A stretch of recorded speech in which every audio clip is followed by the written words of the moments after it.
윤석열 대통령이 체포된 지 이틀째, 공수처가 오늘 오후 2차 조사를 요구했지만 윤 대통령 측은 응하지 않겠다고 밝혔습니다. 이런 가운데 법원은 윤 대통령 측이 위법한 체포라며 청구한 체포 적부심 사건을 배당해 곧 검토에 나설 걸로 보입니다.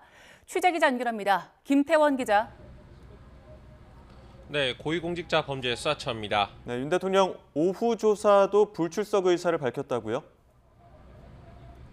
네, 윤 대통령 측은 오늘 오후로 예정된 공수처의 조사 요구에 불응한다고 밝혔습니다. 윤 대통령의 건강이 좋지 않은 데다가 어제 첫 조사에서 충분히 입장을 이야기한 만큼 더는 조사받을 것이 없다는 겁니다. 애초 공수처는 건강상 문제가 있어 조사를 미뤄달라는 윤 대통령 측 요청에 따라 오늘 오후 2시부터 조사를 진행할 계획이었습니다. 하지만 윤 대통령 측이 아예 불출석하겠다는 의사를 밝힌 가운데 공수처의 대응 방향에도 관심이 쏠리는데요. 공수처는 잠시 뒤인 오전 10시 반쯤부터 기자단 브리핑을 열고 관련 내용을 설명할 예정입니다. 윤 대통령은 어제 조사에서도 진술을 거부했지요.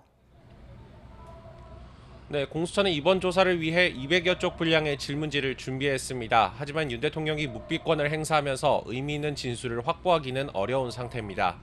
윤 대통령은 어제 조사 내내 진술을 거부하겠다는 말조차 하지 않은 것으로 전해졌습니다. 또 조사를 마친 뒤 신문조서를 열람하거나 날인이나 간인도 하지 않았다고 하는데요.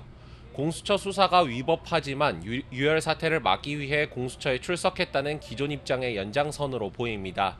또 피의자가 날인이나 간인하지 않은 조서는 증거 효력이 없는 만큼 유죄의 근거로 삼을 만한 빌미 자체를 주지 않겠다는 전략으로 풀이됩니다.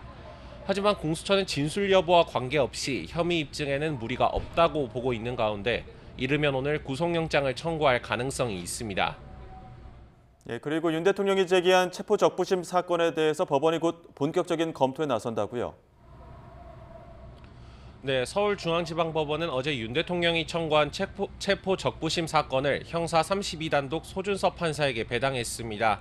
재판부는 이르면 오늘 신문기일을 정한 뒤 수사기관으로부터 기록을 넘겨받아 윤 대통령 체포의 적법성을 다시 따져볼 전망입니다.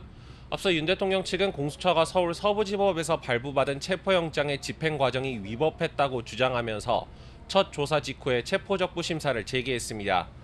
영장이 발부된 서울 서부지법이 아닌 서울중앙지법에 체포적부심을 청구한 것도 주목할 부분인데요. 공수처 관할이 아닌 서부지법에서 발부받은 체포영장이 무효라는 주장을 이어왔던 만큼 서울중앙지법으로 법적 다툼의 장을 옮기려는 전략으로 풀이됩니다.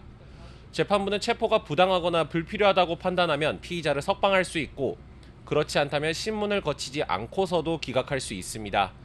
공수처는 체포 시점으로부터 48시간 안에 구속영장을 청구해야 하는데 재판부가 기록을 넘겨받은 때부터 결정을 내릴 때까지 걸리는 시간은 여기서 빠지게 되는 만큼 체포적부심사 신문 절차가 새로운 변수로 떠올랐습니다.